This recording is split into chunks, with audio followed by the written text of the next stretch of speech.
Well, I'm basically trying to skillfully set up a platform for you and Paul to argue the toss about this summer's Mobile World Congress and how big you think it will be while I go off and get a beer. So take it away, Ian.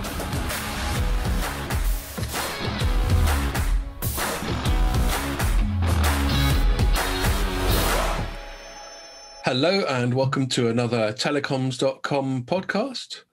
It's been a pretty of a cold and shitty week. We had a sort of pre-spring bit of exuberance. I was going for long walks with a spring in my step, but now it's cold and shitty again. But we still have, May or June to look forward to when we can finally have a beer. We have got a special, this is the first time I think we've had a guest doing it remotely. And, I get fairly regular emails from people going, "Oi, get my bloke on your podcast." And 99.9% of the time I say no, or I just don't reply. Sadly, I have to confess that. And the reason is, it's just because of the nature of this podcast, which is very conversational, very informal. We only really want people on that we know. That's not because we favor them. It's just because people that we know we can have a chat with. So our first remote podcast guest is Paul Nolan from CC Group PR, who's been on the pod loads of times, and I've personally got pissed with many times, probably more often than not in Barcelona. And so we know we can have a chat with him, and he's got something to say as well. So welcome, Paul. Hi, thanks for that welcome. And thanks also for associating me with alcohol every time you introduce me as well. Is that what I always do? Yeah. Yeah, well, to be honest, I associate nearly everything. You held the beer up, didn't you? You held up that beer can up and said that this is a gift from CC Group. So again, it's that association with alcohol. Well, that's true. Yeah, you got a bribe of the week a couple of weeks ago. I did. So yeah. Nice one on that. We don't have any bribe of the week. I'm not on a beer. I've got a Jimmy's iced coffee. Have you got a beer? No, I've just finished a cup of tea, actually. I can't believe you've not brought a beer when we've got a special guest on. Well, there's very few things to celebrate these days.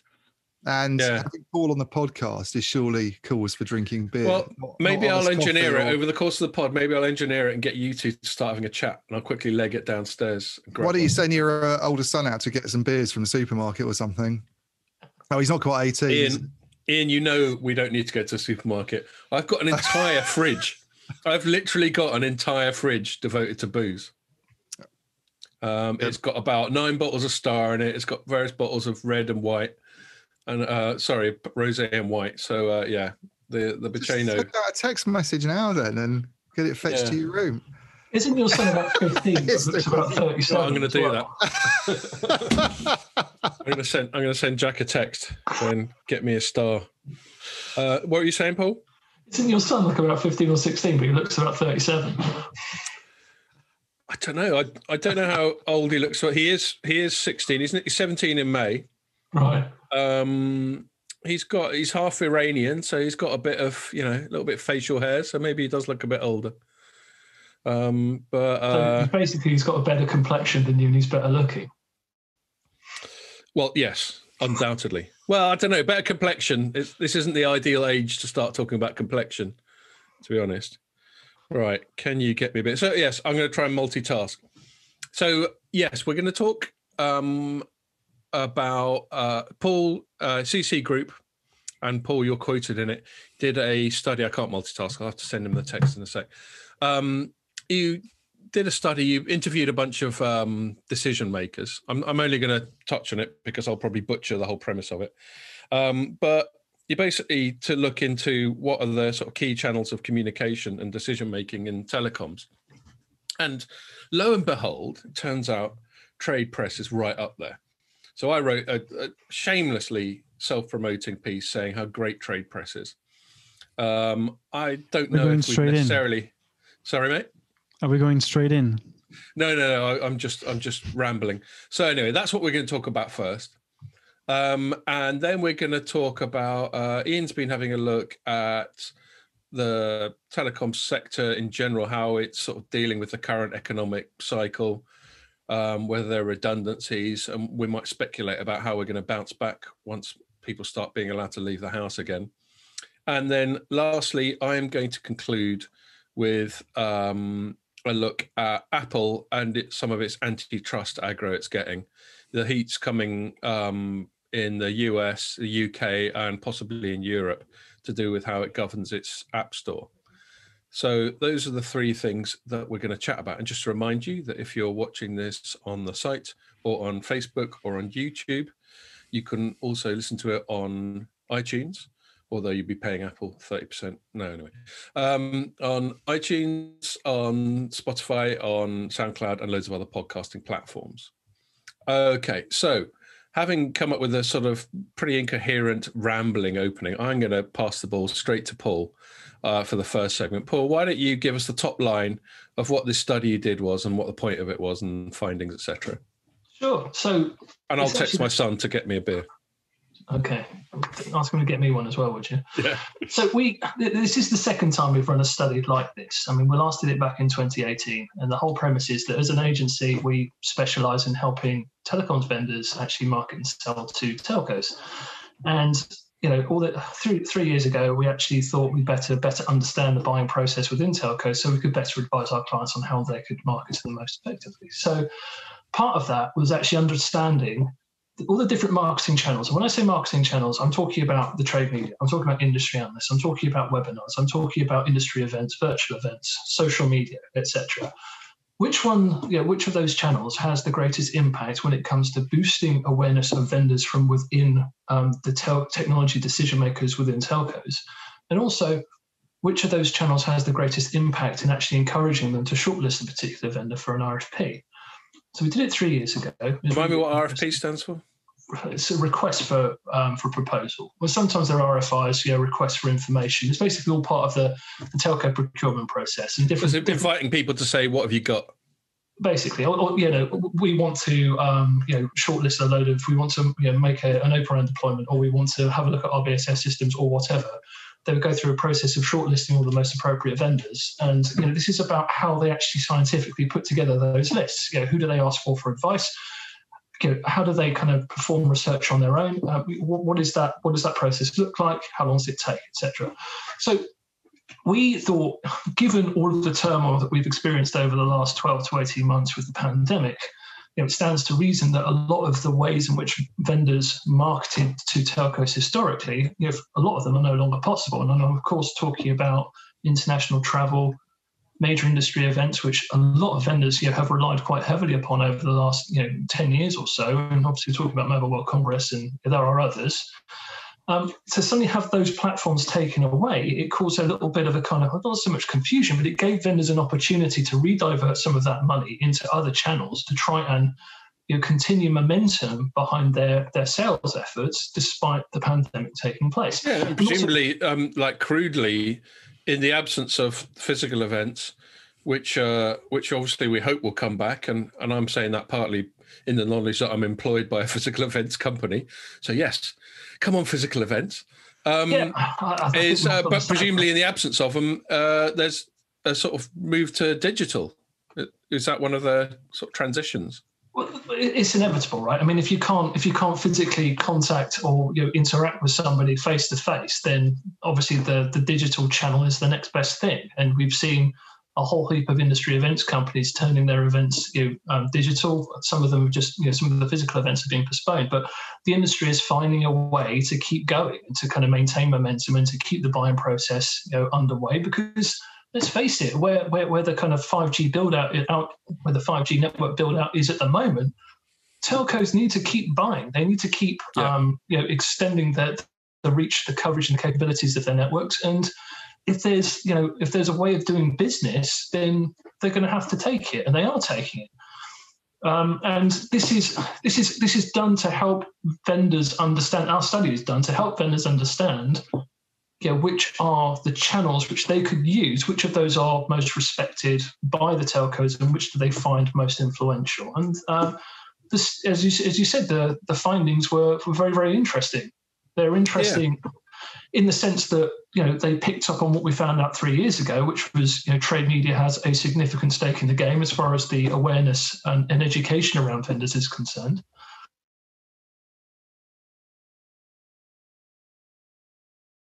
Different areas, and we can go through the detail in a sec.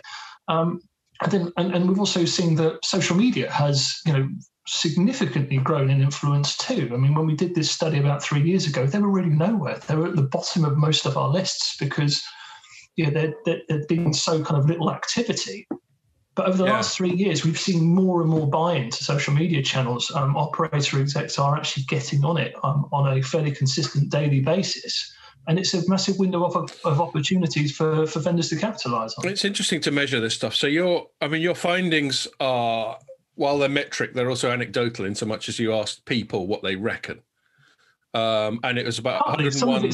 Some of it's actual, but yes, a lot of it is what they think. Okay.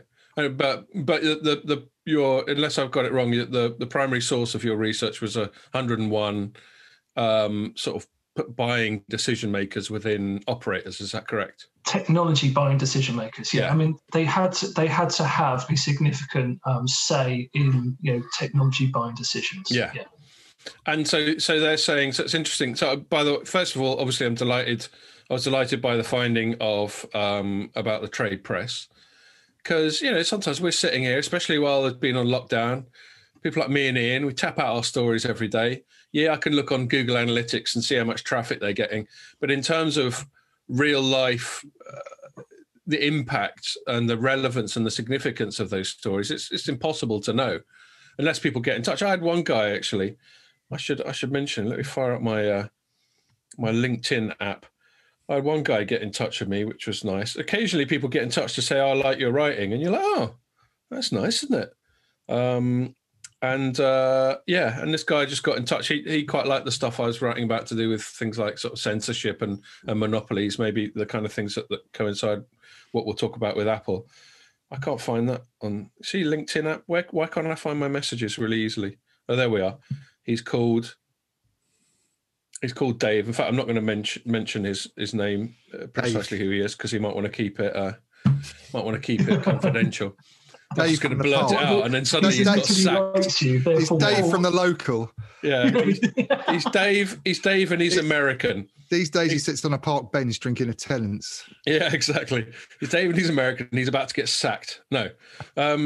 And he goes, yes, I enjoy your post on Telecoms.com. You provide a refreshing, clear-headed and unabashed view of this, that, and the other. And I was like, cool. He sounds like he's got half a brain. Well, there we are. Using big words like unabashed and everything, And excellent taste, obviously. So that's nice. It's nice to get that. But obviously on the commercial side, because I'm not just doing it for the compliments. Telecoms.com and light reading don't make any money unless we're actually commercially useful to people. So this is why I particularly appreciate studies like yours, Paul, because it just reminds people that there's, it's worth chucking a few quid at us every now and then. It's interesting. I've just go through some of the stats. I mean, we had 86% of telco tech buyers read the trade press on a daily frequent basis. 86%. What percentage? 86. 86, right? That's a lot. It's a lot. It's a big number. 46% are reading more during the pandemic as a consequence of lockdown. So you guys have had a more captive audience. Have you seen that in your readership figures? I'd be surprised if you haven't. Yeah, I think everybody has, actually. Last year, any publications, it's gone up. Pretty much anybody I talk to, the people that we all know, have all seen a sort of increase, I think. Yeah, I've heard anecdotally 50, 60, 70, 100, in some cases 100% increase. It's really, really kind of shot up. But it's interesting comparing it to the business media, right? Trade media currently at 86%. The business media were at 62%, right? So people are reading more, of course they are, but I just find it very, very interesting that those actually, guided, by technology and where the latest innovations are coming to you guys more than they are going to the business press. So you're obviously doing something right. And then also, we also looked at content, right? It wasn't just the channels, but also the types of content that the telco decision makers are actually engaging with. And top of the list, unsurprisingly, I think, is the industry analyst reports. I mean, that's what those guys are paid to do, right? They're very, very smart people that live and breathe all of these different technology innovations. Of course, they're going to have influence. But news articles in the media was second on the list, right? So that discoverability is massively important, and the role that the trade press has in actually sustaining that brand awareness for vendors is massively important. Well, and one thing I think to sort of get on a sort of bugbear of mine is also honesty. So both Ian and I take a pride in just calling it like we see it. If we think something's shit, we'll say it. If we think it's great, we'll say it. We don't have any favourites. We don't have any companies that we always slag off. Although I'm sure some companies feel that we do. And that's absolutely vital. A constant tension you always have in all journalism is incoming sort of attempts to influence you commercially. Obviously, people would like, and this isn't overt. This isn't people like offering to chuck me 100 quid under the table to write nice things about their company. It's the normal channels of above board pressure to go, oh, look, please cover this. It's really great. And obviously you do also get potentially, although I've made sure I'm completely shielded from this, and I'm sure you are too, Ian, but certainly I've had some experience in my time as a journalist. You'll get some direct commercial pressure, i.e. this person's an advertiser. Why do you keep slagging them off in your stories? You're going to piss them off and they'll stop spending money with us. And you obviously can't, as a journalist, ever allow that to be a consideration. And the reason is because then these people that you've just found in your survey trust us as a source of market information will stop trusting us if they think we're writing anything other than what we actually reckon. Yeah, that is true. In fact, we touched on it in the survey. Sorry, and I cut across you. No, I was just going to say to that point that Scott made. I think one of the good things about, and this is sort of blowing smoke up our asses a bit here, but yeah, let's do it, man. I think Telecoms.com. I mean, I've worked at other trade publications, and I won't name them now, but I have been under more commercial pressure, I think, in the past to do things that I don't like to do editorially than I ever have at Like Reading. I've never really had anybody saying to me, that story that you wrote, you need to do something positive now about the company because they were really upset and they advertise a lot with us. I've never had that at Like Reading. I've had people. Yeah. I've been aware that some advertisers have been unhappy once or twice, but I've never ever had that pressure. And I think Telecoms.com. I think Scott's probably the same. We're quite well. We do quite a good job, I think, of church and state separation there. I think, which doesn't always happen in the trade press. Exactly. I mean, I think you'd be lucky that you've been surrounded by people that actually believe in the objectivity of editorial license, right? And either that or none of my bosses ever read anything I write. There are occasionally publishers that like to blur the lines. I have to say, from my perspective, they're a dying breed. Those that are more kind of sponsorship led than editorial led, and let's face it, the numbers don't lie, right? I mean, if you look at readership figures, look at engagement, looking at sales figures, the sales figures are all linked to the readership and everything else. So if you guys are strong in actually engaging the industry, then a good commercial team is always going to make decent money off the back of that. And you have to hold those values true and keep doing what you're doing because it's working. Yeah, and you have to not lose sight of the fact, and I've had to explain to people so many times that it's obviously not as intuitive as I think it should be. You have to not lose sight of the fact that what a media product is the audience. The product isn't actually the content. The content is the means by which you grow and maintain the audience. What people who work with you, Paul, what they will pay for if they do is access to that audience. It's simple as that. Which is why, for example, Google is a media company, even though it doesn't produce any content of its own. What it does have is a colossal audience, which it pays for access to. Mm-hmm. So yeah, all that stuff. I will also say, though, I mean, one thing we've found in this survey is that there is still a place for that sponsored content. I mean, we asked the question, and we were asked, go ahead. Yeah, the difference between editorial-led, sponsorship-led. Because let's face it, I mean, all of you publications need to make money, right? And everyone knows where the money is made. Yes, you're an events company if you look at the background to the Informer empire, but there are other smaller publishers that need to make money from sponsorship, from advertising, let's face it, it's more like digital marketing these days. And, 62% of the tech buyers that we surveyed engage with the sponsored stuff as well as the editorial. As long as it's transparent. No one's got a problem with sponsored stuff as long as you say it. That's the other thing where you have to have that separation of church and state, as you say it. If you try and smuggle in sponsored stuff, and sort of like there's certainly some companies in the telco space, I'm not going to name them, but you could probably imagine who they are, who would be quite happy for you to pay you to pretend that stuff that sponsored content was genuine editorial. And that's fine as long as you get away with it. But as soon as your audience starts, we don't do it incidentally, but as soon as your audience starts to suspect, hold on a sec, that's the 5th piece in a row where Scott has totally blown smoke up this vendor's arse. What's going on here? Then why should they trust anything I say about anyone? Yeah. I would love the day that you actually did that. I'd probably do it in a really sarky way, just like, oh my God, this company is the best ever. I wish I worked for them or something like that. Well, the day that happens is the day we all start calling for the straitjackets, I think. So yeah, were there any other, I mean, I've got a few other tangents I could go off on, but before I do, were there any other sort of findings from your report you want to flag up? Yeah, so, I mean, I mentioned industry analysts. I mean, they kind of stole the show when you're looking at all of the prominence of these marketing channels, both in terms of awareness, but also in terms of the most proven channel in getting vendors selected for RFPs. And I think they had some incredible statistics, like 47% of all buying decisions involve analysts in some way. Also, 38% of the telco tech buyers have increased their analyst budget over the last 12 months purely to kind of look more closely at vendor technology and capabilities, which I thought was really interesting. Partly because maybe they don't have the opportunity to kind of network with the industry as much as they might have done before. They're looking for that kind of logical extension to try and get better clued in on who's doing what in what space and for what gain. So, industry analysts really are becoming a critical part of most vendors' marketing strategies, as far as I'm concerned.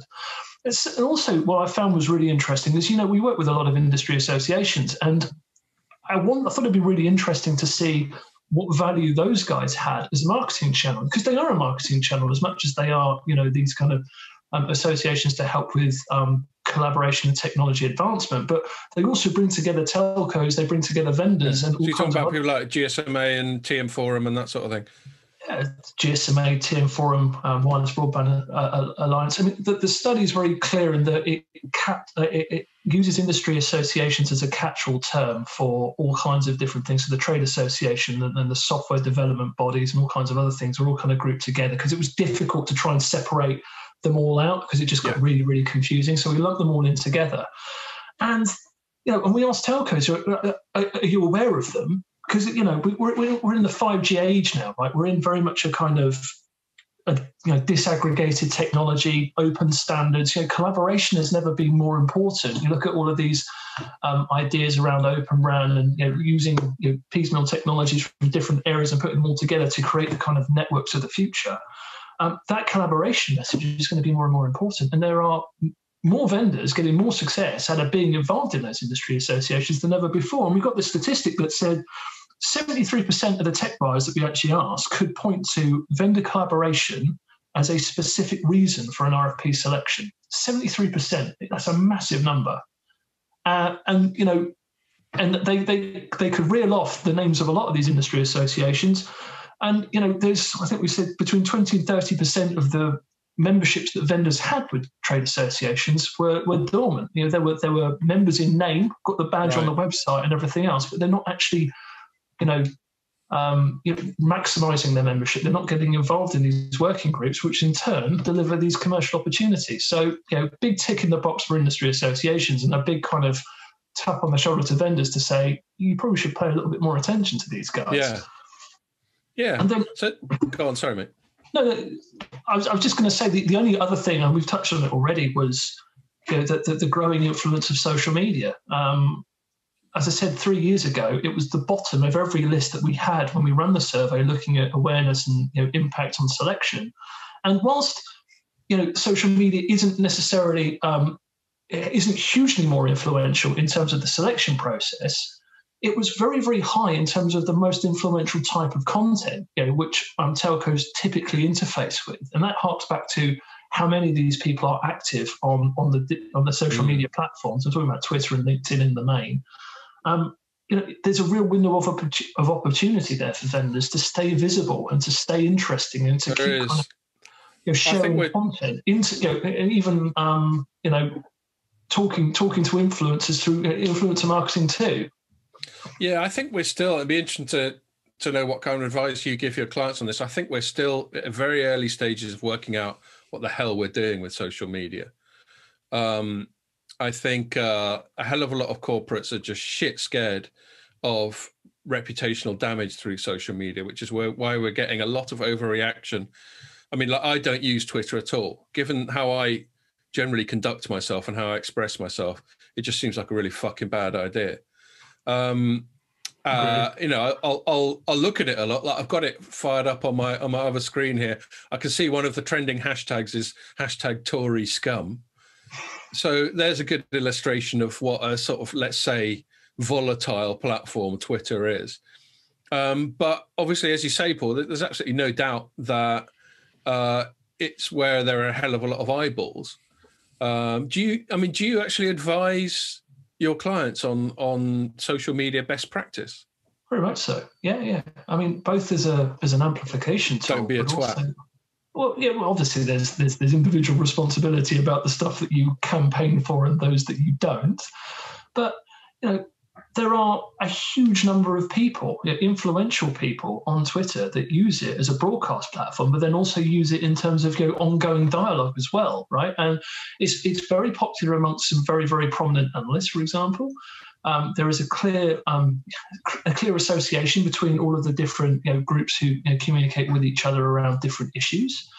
And it's as I said, it's a great amplification tool, but it's also a great way to build relationships too, on the terms of the influencers, because ultimately they can choose about who they choose to have a dialogue with. But it just tends to be a lot less invasive than email, but then have a little bit more personality to it above and beyond what you get from email. So it's all about the various stages of visibility, isn't it? Like what you were talking about earlier, trade press and press in general is really strong for awareness, and then you've got analysts are really strong for actually influencing buying decisions, and then you've got events and trade bodies that are really strong for probably sort of developing sort of personal relationships. I mean, that's something that, that's the whole sort of thing about Informa is it's got all three.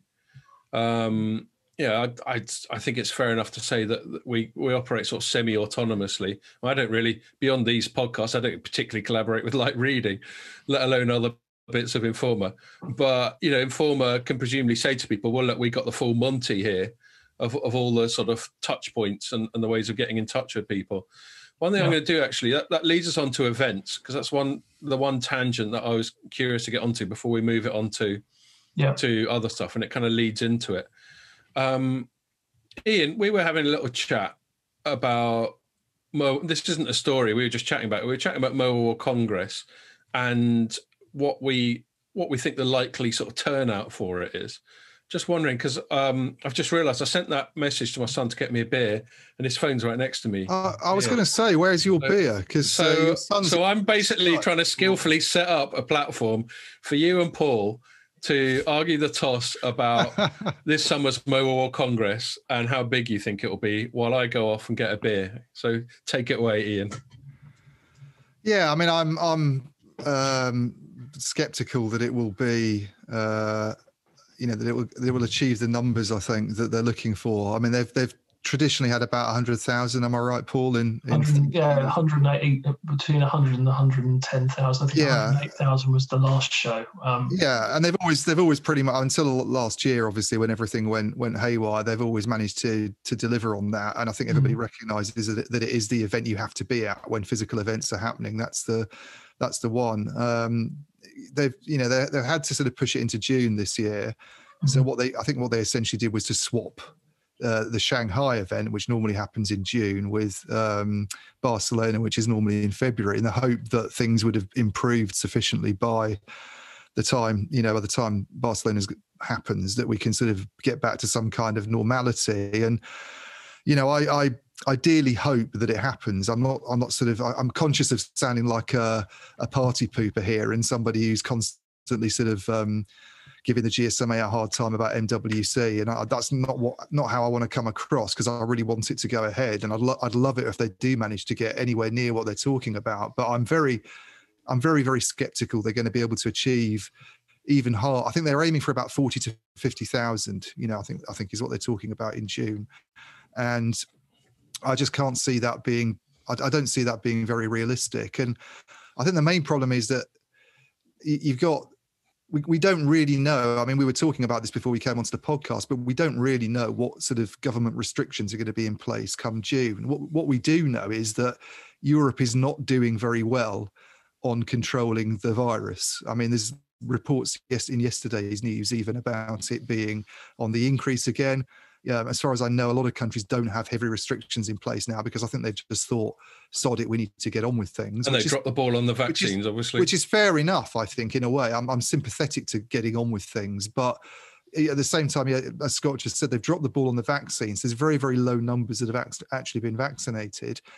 And I don't know what the policy at the moment is towards actually letting people travel in from outside the EU, because it was very restrictive until a few weeks ago. So I mean, maybe the Spanish government or the EU will make some kind of exception or make it easier come June for people to get in. And maybe there'll be some big turning of the corner as the weather starts to improve. I mean, it did kind of happen that way a bit last year, I think. But I find it hard to imagine that they'll be anywhere near this figure of 40. Well, a big one could be these vaccine passports that everyone's talking about. Well, people are talking about them, but then there's not a lot happening on that front, and I find it hard to believe. Deutsche Telecoms pitched for a bit of vaccine passport, and it's a bit. I mean, vaccine passports at the moment, it seems the likeliest place where they'll come into use first almost seems to be the UK, because you've got willingness to take the vaccine and an advanced program. If you've only got 20% of your population vaccinated, and I don't even know if it'll be at that level in some parts of the EU come June, then what's the point of having a vaccine passport? Well, and there's also this huge ethical consideration for vaccine passports in the UK, isn't there? And they're worried about discrimination and actually telling people that they can't go somewhere because of X, Y, Z reason. And it's making civil liberties making civil liberties conditional where they previously weren't. It's difficult. Yeah, it is. It's impossible to know what's going to be what the world's going to look like at the end of June, right? And I think that is the massive challenge. But, based on, I think, the GSM, I don't think is under any illusions that, the June event is going to be affected. Of course it is. At the same time, they're trying and continue business as usual, because what else can they do until they get told that they can't? Well, I sympathise with them. I sympathise. They're trying to keep a brave face on it, and they're trying to kind of make this event happen. And I, for one, really, like you and like Scott, really hope it happens, because I think it'll be just what we all need, actually.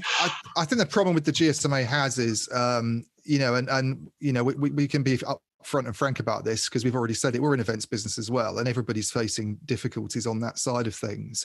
Yeah. I think the trouble the GSMA has is that show is so big and it's so important to their business model, basically, and how much revenue they make each year, that there's a slight sense of desperation there, clearly. If this didn't happen in June, or because they lost it last year as well. They lost it last year. They've had to sort of offer all these. I mean, there was a lot of coverage about what they were doing to reassure vendors and to try and get them to return the following year. If it happens and it's some kind of shell of what if it's if it's 5,000, 10,000 attendees, if it's as low as that, then it's really bad news, I think, for that particular business. And Mobile Congress Barcelona is a disproportionate amount of GSMA's total revenue. Exactly. And that's the problem. I think they're overly. It's like having a sort of 20% customer, isn't it? Sort of thing. You see those small vendors that are heavily reliant on AT&T or Verizon, and you look through their SEC filings where they have to admit it, and they don't want to, and you sort of like, well, what happens if they suddenly decide they're not spending anything this year? I think NeoPhotonics is one with Huawei, isn't it, that almost 40% of its revenues were coming from Huawei, and its share price just basically bombed when all the sanctions got announced. But the GSMA is in a, it's kind of in a similar position with the Barcelona show. It's so important to its prospects that I think they have to make it happen, and it's a very hard event to replace, I think. And that's in the way that we've been doing a lot of digital events and digital symposiums, and that's happened across the sort of Informa brand. It's I think a show of that magnitude where people really go there to meet, actually, let's be honest, and they appreciate the fact that Barcelona is a great city to be in, and there's all these other sort of side benefits of it. It's a very hard event to replace with a digital equivalent. You can do it, but you're not going to make up for it, and you're certainly not going to make up the revenues. Yeah, and I think that the GSMA would be the first to admit that losing their big physical presence takes away something from the show, that the massive value that it's delivered over so many years. I mean, I just speaking to my clients as well, right? I mean, they as much as it is a massive undertaking for all marketing departments across all the major vendors, right? They do get enormous value out of it, particularly from a networking perspective and a chance to catch up, and do business with customers with all being in one place at one time. So there is a hole has been created, that needs to be filled, and I think that we'll just have to wait and see how the GSMA's finances, how they are, and how well placed they're going to be to actually put the show on. As I said. My other concern, Paul, though, would be on that point that, you're saying people appreciate going there and meeting and doing all those things. And I entirely agree. And that's why I think, and I hope physical events, of that nature, those big ones do survive, and that we can carry on going to Barcelona in the future. My slight worry would be, we talk about the new normal and some of these horrible expressions that have gone around. We're already talking about offices in city centres being a lot smaller in the future, and maybe people going 1 day a week, and companies don't really need all that space. Is a change in mindset at the sort of corporate C-suite level. Is there a risk a similar thing happens with the big trade show, where companies have adapted now? I mean, Ericsson, Nokia, Huawei, they all managed to sell stuff last year. They all managed to, some of them had quite good years, actually, considering what's going on. They all did the deals that needed to be done without having without having that big show. Is there a danger that a change in mindset comes and they sort of go, well, we were spending quite a lot on these shows and people aren't so keen on going to them anymore anyway, and maybe we can do this in a different way from now on. And then you've got this sort of existential threat, I think, to that particular format, which I'd hate to see, because I think there's so many good things about it. But I know what you mean. I thought it was interesting, and there was a note on Mobile World Live, wasn't there, a couple of weeks ago, where they and in fact it was Mike like really, wasn't it, that did his evaluation of all the different companies that pledged their support. Yeah, we reached out to Congress. Yeah. So we did a reach out to vendors and attendees to get expressions of whether they were coming, and there's a lot of sort of fence sitting, obviously, as you might expect. I mean, there were some that were saying they were definitely going to go to some extent, but there were a lot of people with sort of maybes, and we don't really know what's going to happen yet. And they included people like Cisco and BT, Orange, Deutsche Telekom. There's some big companies there that have still don't really know what kind of presence they're going to have, and or whether they'll send many people at all, it seems. So that's the chicken and egg thing, isn't it? If the companies start bailing, like I remember when we were covering it this time last year, when Ericsson bailed, we were like, oh shit, this whole thing might be over. I mean, I'd go without hesitation. If there wasn't all this bullshit about having to stay in quarantine hotels and all that sort of thing, I'd go, even if I had to wear a mask around the Fira, which I bitterly resent. But I'd still go, especially if I could just go out on the lash in the evening and catch up with everyone. I think it'd be fascinating to go at the moment. I mean, I hope to go if I can go, but I'm not going to go if it means, and I suspect you wouldn't either, Scott, if they're going to say you've got to hole up in a hotel for 3 weeks. And then you've got to fly out 2 weeks early. And you've got to do this. And by the way, it's going to, and also I'm not even sure whether the company would want you going if there were things like you've got to pay for expensive tests and you've got to go through these these loopholes. And if it gets made really difficult for people, this is a trouble. They won't go. And we don't know that at the moment. We don't really know what's going to happen. But if you can go, I think it'd be really interesting to go at the moment, because it's going to be the first time for me, if I can make it, that I've travelled in over a year on business. And I just think it'd be quite interesting to sort of get the lay of the land and totally have face-to-face conversations with people is going to be quite a novelty, having done this sort of thing for the best part of a year. I'll definitely be there if I can be there, but I just wonder how hard it's going to be, and that's not really up to the GSMA, is it? That's a decision for governments, and we don't know what's going to happen there. And there's an element of unknowing amongst the vendors that would attend as well about what they do from a marketing perspective. Do they throw the kitchen sink at it? Is it going to be a big deal? Are they, what's the presence going to look like? Who's allowed to go? And what's the overall commitment to it?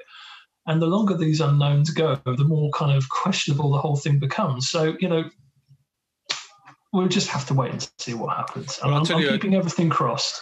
Yeah, I'll tell you a big town, regardless of what happens, is Mary's not at Synchronos anymore, so we don't have that Tuesday night piss up, which was always a big highlight for me. So that's sorely miss, Mary, if you're listening. But anyway, we better move it on.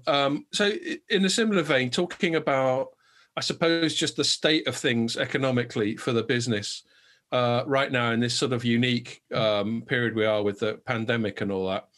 Ian, you've written at least one story about some sort of redundancies, and you've got some thoughts on what that says about the current state of play. Why don't you tell us about that? Yeah, it's kind of the current state. I mean, I've been tracking jobs in the sector now for the last few years, just because there's, the telecoms sort of had its boom, I guess, around the turn of the century, but it was quite prolonged, actually. I mean, if you look at a company like Telefonica, which used to be the biggest service provider in Europe, I think its share price actually was at its zenith in sort of 2006, 2007. So it's not all that long ago, 13, 14 years ago.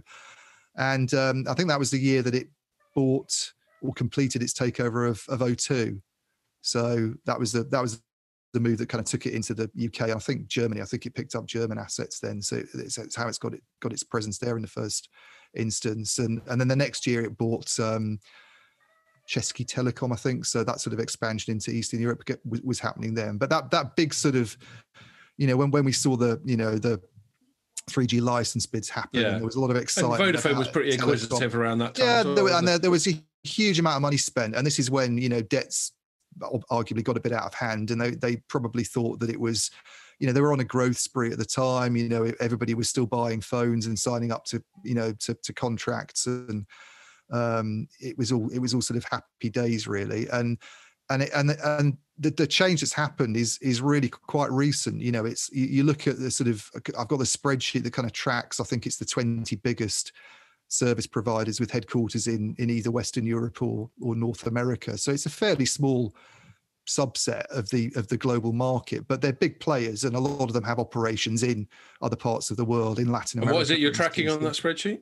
So that's tracking job numbers, basically, and you can see since. I'm just sort of having a quick look at it now, but it was, a company like AT&T, for instance, and Verizon, which are the big guys in the US. I mean, AT&T is still growing its jobs until 2015, and Verizon was pretty stable until that level, and it's really dropped off since then. So I think since, and the big one this week, I mean, I'll talk about it in a bit more detail in a bit, but T-Mobile, obviously the big number two player in the US mobile market, because it's overtaken AT&T. It's only behind Verizon now, but that's the other big one that's that you look at when you look at this sort of thing. And if you look at those three companies together and what's happened on the jobs front since 2015, it's about 100,000 jobs that have gone. It's a really significant number. I think it works out at about 20% of the total. So and you look in other markets as well. The big European players have really been downsizing. Telecom Italia, its results came out fairly recently, and they cut about 3,000 jobs last year, but they've gone down from, you look back to 2015, they had 66,000 employees. They're down to about 52,000 now. And a lot of this has happened. The pattern's similar with other companies, but a lot of this has happened due to divestment activity, just selling assets. So it's not necessarily people losing their jobs if it gets bought up by a private equity company and they carry on running it. But the slightly more maybe sinister side of it, I suppose, is just cutbacks that are happening as companies drive for efficiency benefits, and as they've gone through this growth era. And when we talk about this sort of thing a lot, how telecom hasn't really seen, big sales opportunity for years, and data has not, new data, 5G, 4G has never really. People hope, obviously, with 5G it will produce that, but it hasn't really delivered kind of sales growth for them. And so it's all about defending profits. And at the same time, they're under huge pressure to pay off these, to reduce debts in several cases. Telefonica is a classic example of that. Deutsche Telekom's another one. It's got 120 billion now in net debt. They've all got just mad. Yeah, I mean, amounts of Deutsche debt, haven't Telekom's its net debt's at 49 billion more than it's actually worth on the stock market. And I think Telefonica's in a similar position. It's got more debt than it's worth. It's not a good position to be in, to owe more money than you're actually worth if you sold all your assets. Not ideal, is it? And so one of the ways they're obviously doing this is they're trying to realize efficiencies in all sorts of ways. We've seen divestments go pretty much as far as they can in terms of getting rid of non-core operations, but they're now doing things like selling core infrastructure, I would say. Towers and stuff. Towers is the classic one at the moment. There's this big frenzy to kind of spin off your towers and try and raise some sort of capital from selling a minority stake, or even in the case of Telefonica, they basically sold their whole towers business to American Tower a few weeks ago. And another thing Telefonica did, which Mary covered for us, was they keep doing these joint ventures with fibre. Yep, joint ventures. So they're bringing in private equity or whoever. Yep, network sharing, and the upshot of a lot of this, I mean, it all ties in with the job cuts, because if you have a network sharing venture, you need fewer people on your side to actually help manage that business. If you're going into a partnership with someone, then there can be job losses that result. But the other thing we've seen in the industry, and we talk about this quite a bit, is the impact of artificial intelligence and AI. And I mean, AI is an overused word perhaps, because I think it's not quite AI, is it? I don't think it's gone as far as people actually thought it would be. But certainly you can. There's things that have happened that allow you to, you talk to people like Scott Petty, for instance, who's the CTO of Vodafone UK, although he's moving into a kind of more senior group role. But I remember chatting to him last Christmas about job cuts and where exactly they'd happened at Vodafone, because the numbers had gone down. And he said one of the areas where they'd actually reduced staff numbers a lot was in network operation centres. They used to have hundreds of people in these facilities, and they've gone right. He reckons in the future they'll only employ tens, and already you've got companies like Elisa in Finland actually is one example of an operator that claims to have a NOC, as they're called, with nobody in it at all.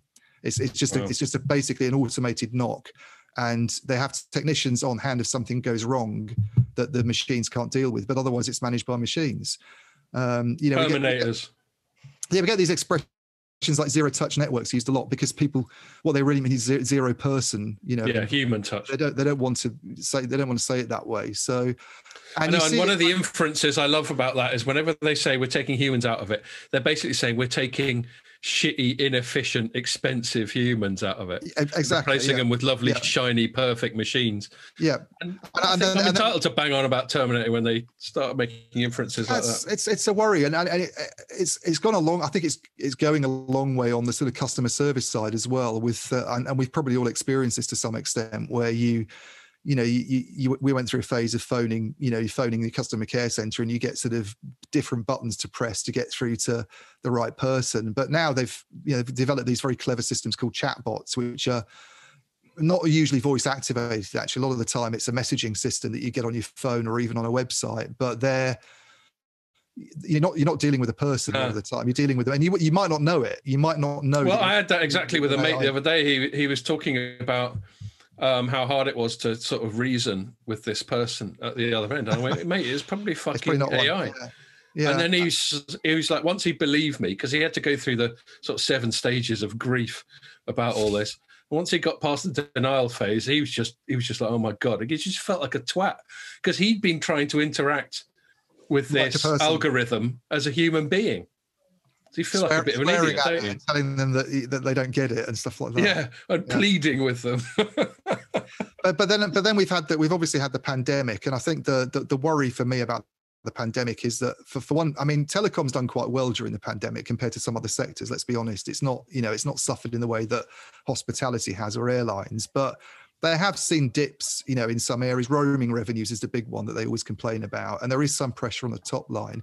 And at the same time, you get this slightly worrying shift, I think, in consumer behavior, where people used to go out to the local EE store and chat to somebody in the shop and sign up to a phone and a contract, and it's really dropped off completely. So it's provided operators with another I don't want to say excuse, but it's allowed them to make cutbacks where they couldn't do previously because they had to have these stores. When buying habits were very much focused on going out to the local mall and going into a store to get your contract. Now, you get people like my parents even who are in their 70s and have never really engaged with online channels before.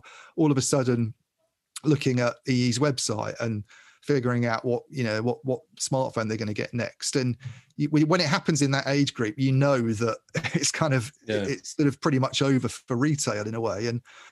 And this is a lot of stores have closed down. We've seen people like Carphone Warehouse, I think, make big announcements on that front. But the operators themselves, which have had quite a big retail presence, are making huge cutbacks. So when I covered T-Mobile this week and wrote about what's happened with them, I think a lot of the reductions we've seen there have come through sort of reducing the retail footprint. And just to be clear, they had it's quite controversial in a way, because one of the things about that deal, which a lot of people opposed because they thought it would reduce competition and it would lead to job losses. And one of the assurances that Deutsche Telekom gave when it was allowed to merge with Sprint was that they would employ more. This is actually their wording. The combined company would employ more people than the two separate companies put together.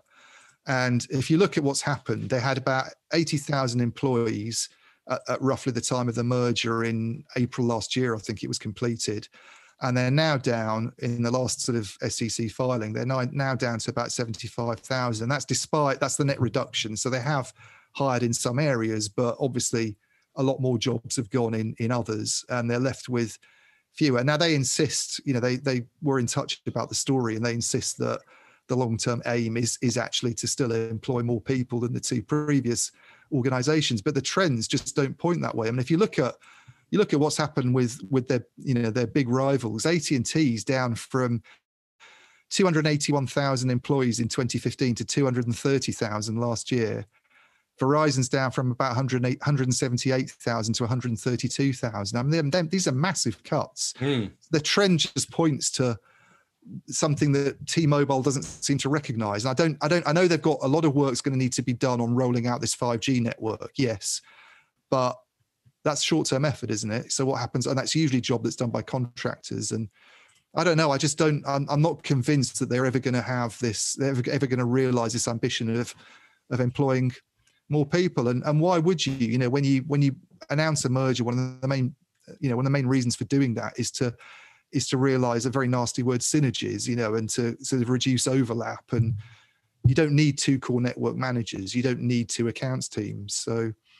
Exactly, and with every kind of technology that we're obviously promoting on behalf of our clients, the terms operational efficiency come up time and time again. And obviously, it's all automation and artificial intelligence and reducing complexity. And the point is that the technology is capable of so much more than it ever was before, right? Yeah. Things like, you mentioned it already, like drive testing to see if different parts of the network are functioning with a man in his van. I mean, that's almost like coming to a complete end. The decentralization of the network, you said that the removal of emphasis on the network operations centers. This is the future of mobile, I'm afraid. It's just going to be more technology-led. It's going to be more automated, and it's going to be more efficient, and the quality of service that we receive will be better.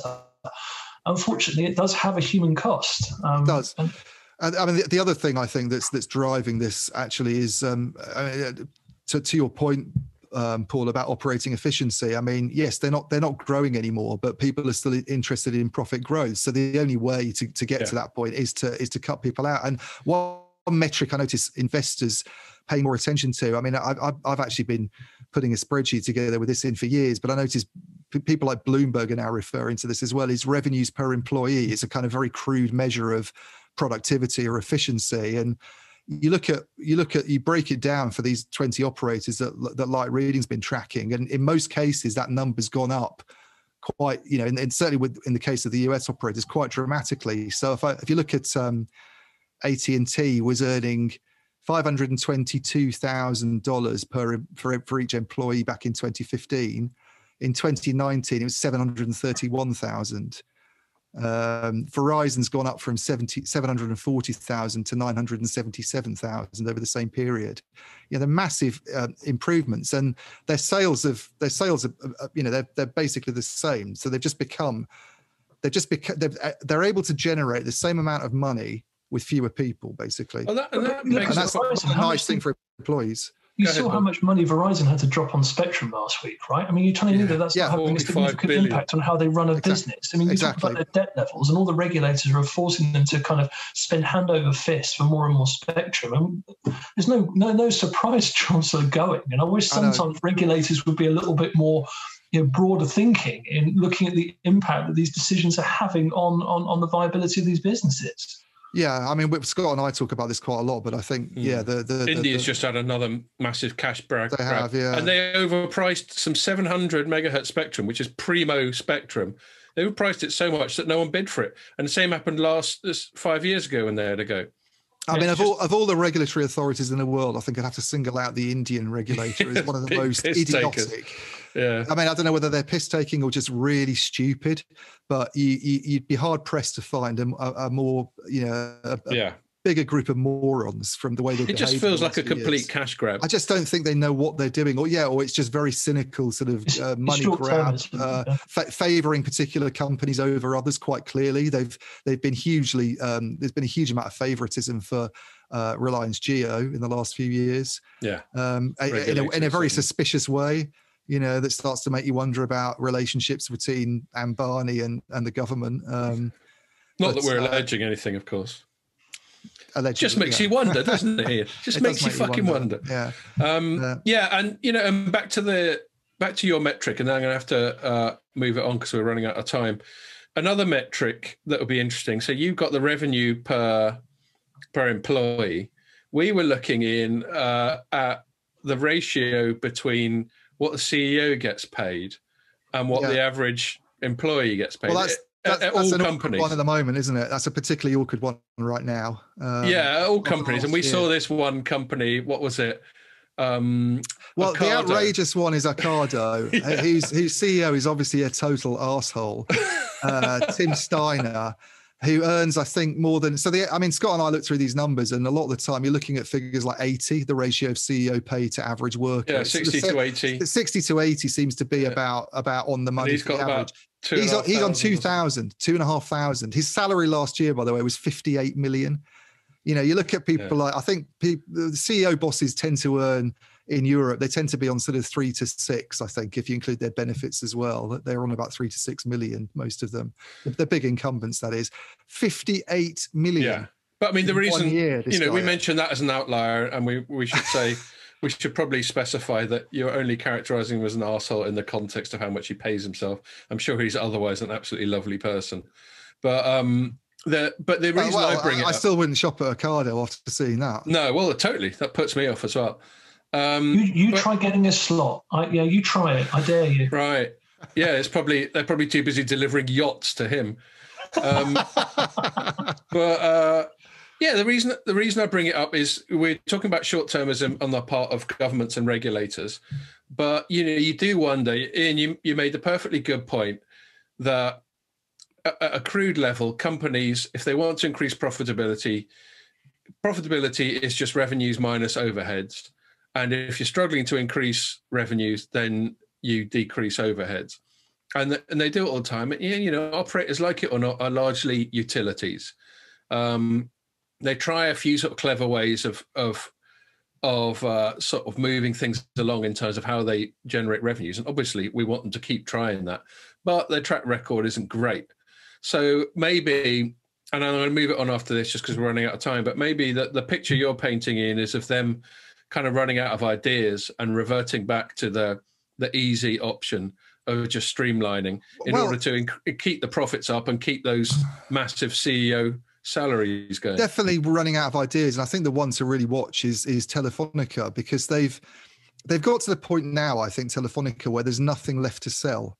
They've flogged a lot of assets, I think, in Latin America. They've said they've got these core markets of Germany, the UK, and Spain, and even in one of those, they're trying to bring about a joint venture merger in the UK, obviously. In the UK, they've now sold their towers business, Telxius, the stake they had in that American Tower Corporation. So they still own some towers, I think, but a lot less. They're in various joint ventures. They're doing all this stuff that you mentioned, Scott, to do with fiber partnerships, where they become a 50% shareholder in the business, and they don't have full control of it. And there's even talk now of this cloud unit they've got, this Telefonica Tech. I think the rumor, as I have it, is that they're looking to eventually sort of spin. This is the fast growing bit of Telefonica, by the way, but it still accounts for a fairly small percentage of overall revenues. But it's the stuff that does things in areas like cloud and cybersecurity and all those sexy things where telcos want to play, but they probably don't have the scale in the long run to really kind of go up against the tech giants. But I suspect this will eventually get, similar to what Telecom Italia has done with its cloud business, Nuvel as they call it. I think they'll end up spinning it off and trying to attract. Telecom Italia, I should say, still owns Nuvel, but I think Telefonica will end up spinning this off and trying to find shareholders, and that will again become a joint venture or something where they don't have full control of it. And there's not a lot left for them to actually sell. And then it's a question of, where do you go from here? What else is there to do other than, when you're trying to cut costs and pay off debts, other than to just sort of hack further into headcount and or just slowly decline. And they're already like a minnow compared to what they used to be, going back years and years ago. Their share price fall is dramatic. And one other one, actually, before I forget, we covered this week that Mary wrote up, is Altice via SFR announcing job cuts as well, for just for no obvious reason than just for all the stuff you just stated, Ian. Yeah, although I think in their case, that's a slightly more cynical move, I think, by Altice. I mean, I did have a quick glimpse yesterday. I didn't cover the story in detail, but I had a quick look at the sort of statements yesterday, and they did pretty well in France last year, as far as I could see. They sort of grew revenues and profits, and yet what they're doing, it seems to me, is just taking advantage of this customer preference for digital. The fact that people don't go to shops anymore means they're shutting down a load of stores, and they're cutting retail staff. That seems to be where most of the cuts are happening from looking at the statement, which is okay. You could say, okay, what's the point in keeping stores open if no one's going to go and use them and everybody's buying online? So you can't really blame them in a way, but it's a bit depressing, isn't it, for people, for sort of the average man on the street, that they're not retraining them or finding something else exactly. to do. Yeah. Okay, we better move it on, as I keep threatening to do. But you got some real momentum going there, Ian. It's hard to interrupt you. I didn't even mention Nokia, which is the other one, but no, that was originally what we were going to. That was what I was going to talk about, but forget about that now. Okay, we've done it now. We just have to think of a new subhead for that segment. So Apple, basically, a quick summary is for about a couple of years, big customers, I suppose, in effect, of the App Store, the iOS App Store, have been moaning about the fact that they have to pay Apple 30% of every bit of business they do. They're not moaning so much about paying 30% of the price of an app. They're moaning about 30% of all the subsequent commercial interactions they have.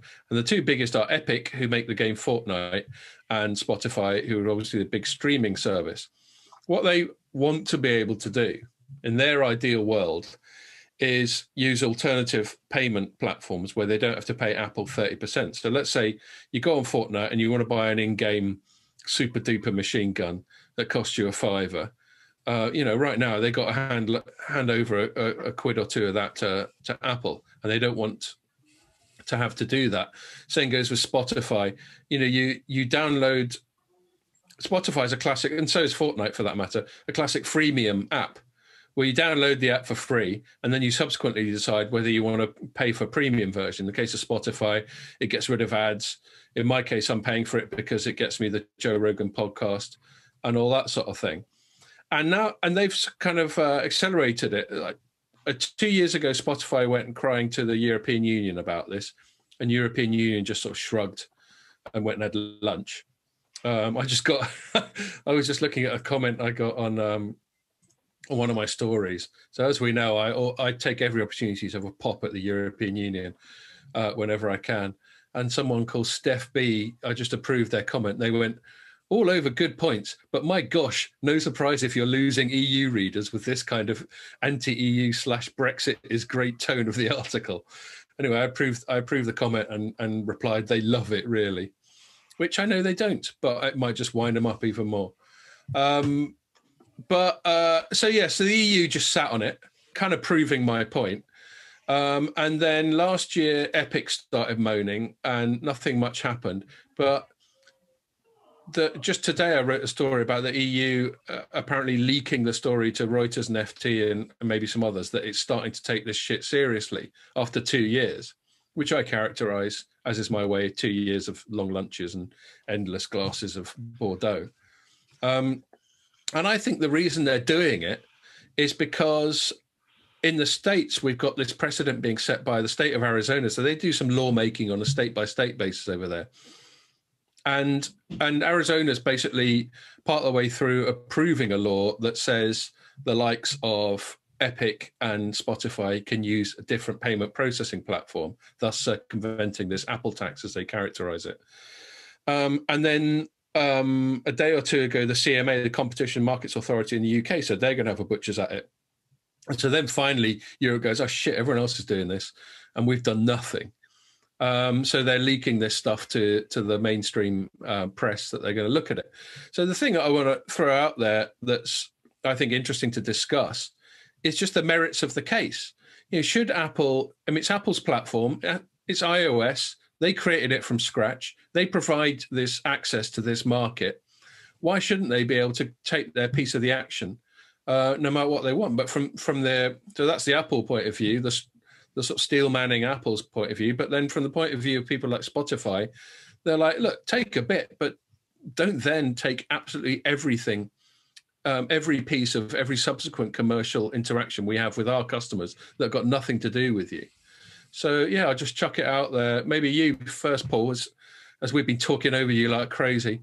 What do you think of that? Do you think Apple should be able to charge what it wants, or do you think it's right that antitrust people started having a look at the situation? I think it was inevitable that they would look at it. Have I got any sympathy for Apple? Not so much. Have I got sympathy for Epic and Fortnite? Well, you know, they're both doing all right from what I can see, right? They've both got like millions of users. They're both making billions. You know, this is all about who can make more billions than the other. And frankly, I've got no sympathy for either of them. Fair enough. What about you, Ian? I should say that I ditched Apple a couple of years ago because I got sick of the lock-in mentality to the Apple ecosystem. And I know that Android, you could argue, is not much better, but it's better for me. So there you go.